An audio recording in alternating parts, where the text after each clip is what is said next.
வணக்கம். இன்றைய முக்கிய செய்திகள். மகான் ஸ்ரீ நாராயண குரு பிறந்த நாளை முன்னிட்டு கன்னியாகுமரியில் உள்ள மேற்கண்ட இந்த 3 வட்டங்களுக்கு மட்டும் நாளை விடுமுறை அறிவிக்கப்பட்டுள்ளது. 2ஆம் நிலை காவலர் பணிக்கான தேர்வில் சென்னை உயர்நீதிமன்ற உத்தரவின்படி கூடுதலாக தகுதி பெற்றவர்களுக்கான உடல் தகுதி தேர்வு மற்றும் சான்றிதழ் சரிபார்ப்பு பணி வேலூர் நேதாஜி விளையாட்டரங்கில் நாளை முதல் 4 நாட்களுக்கு நடைபெற உள்ளதாக தகவல் வெளியாகியுள்ளது. தென்காசியில் சங்கர நாராயண சுவாமி கோவில் குடமுழுக்கை முன்னிட்டு வருகின்ற ஆகஸ்ட் 23ஆம் தேதி உள்ளூர் விடுமுறை அறிவிக்கப்பட்டுள்ளது. தமிழகத்தில் நாளை கோவை, கன்னியாகுமரி, திருநெல்வேலி, தென்காசி, தேனி, திண்டுக்கல், திருப்பூர், நீலகிரி, ஈரோடு, தருமபுரி, கிருஷ்ணகிரி, சேலம் மற்றும் நாமக்கல் ஆகிய மாவட்டங்களில் ஒரு சில இடங்களில் கனமழை பெய்ய வாய்ப்புள்ளதாக வானிலை மையம் தெரிவித்துள்ளது. சேலம் அரசு கலைக் கல்லூரியில் உள்ள 454 முதலாம் ஆண்டு முதுகலை மாணவர் சேர்க்கைக்கான கலந்தாய்வு நாளை நடைபெற உள்ளது. தமிழக அரசின் நியாய விலைக் கடை பணியாளர்கள் சங்கம் சார்பில் வருகின்ற செப்டம்பர் 5ஆம் தேதி வேலைநிறுத்த போராட்டம் அறிவிக்கப்பட்டுள்ளது.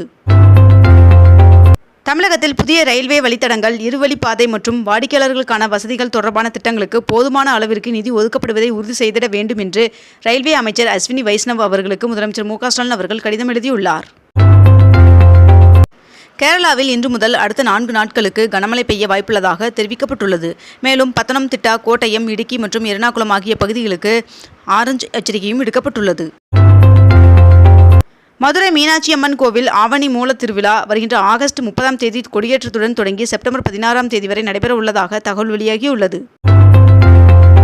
சிவ்தாஸ் மீனா அவர்களை தொடர்ந்து தமிழ்நாட்டின் புதிய தலைமை செயலாளராக முருகானந்தம் அவர்கள் நியமனம் செய்யப்பட்டுள்ளார். தமிழ்நாட்டில் MBBS மற்றும் PDS படிப்புகளுக்கான தரவரிசை பட்டியல் வெளியிடப்பட்டுள்ளது. மேலும் மருத்துவ படிப்பில் சேர்வதற்கான கலந்தாய்வு வருகின்ற ஆகஸ்ட் 21ஆம் தேதி தொடங்குகிறது என்றும் தெரிவிக்கப்பட்டுள்ளது. பாஜகவிற்கும் திமுகவிற்கும் ரகசிய உறவு இருக்கிறது என்று எதிர்க்கட்சித் தலைவர் எடப்பாடி பழனிசாமி அவர்கள் குற்றம் சாட்டியிருந்த நிலையில், பாஜகவுடன் ரகசிய உறவு வைத்துக் கொள்வதற்கு திமுகவிற்கு எந்தவித அவசியமும் இல்லை என்று தமிழக முதலமைச்சர் மு.க. ஸ்டாலின் அவர்கள் தெரிவித்துள்ளார். கலைஞர் நாணயம் வெளியீட்டு விழா திமுக நடத்திய நிகழ்ச்சி அல்ல என்றும், இது மத்திய அரசின் நிகழ்ச்சி என்பதால் ராகுல் காந்தி அவர்கள் அழைக்கப்படவில்லை என்றும் எடப்பாடி பழனிசாமி அவர்களுக்கு முதலமைச்சர் மு.க. ஸ்டாலின் அவர்கள் பதிலளித்துள்ளார்.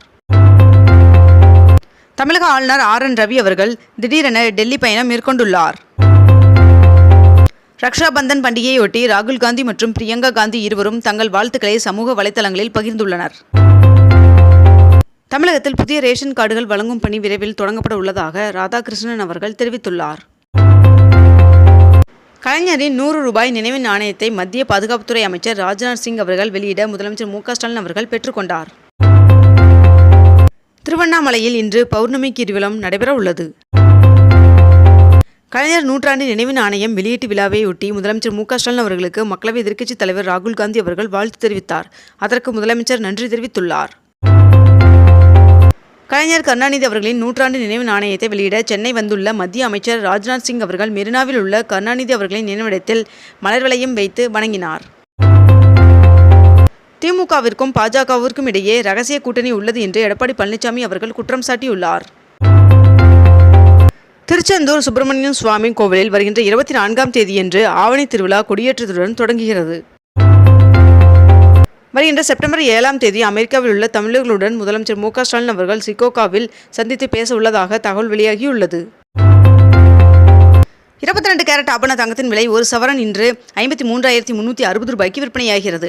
அதேபோல் 1 கிராம் வெள்ளியின் விலை 91 ரூபாய்க்கு விற்பனை செய்யப்பட்டு வருகிறது. இத்துடன் இன்றைய தலைப்புச் செய்திகள் நிறைவடைகின்றன. மேலும் இதுபோன்ற அண்மை தகவல்களை உடனுக்குடன் தெரிந்து கொள்ள அக்னிபூ சேனலை சப்ஸ்கிரைப் செய்து கொண்டு தொடர்ந்து இணைந்திருங்கள். நன்றி, வணக்கம்.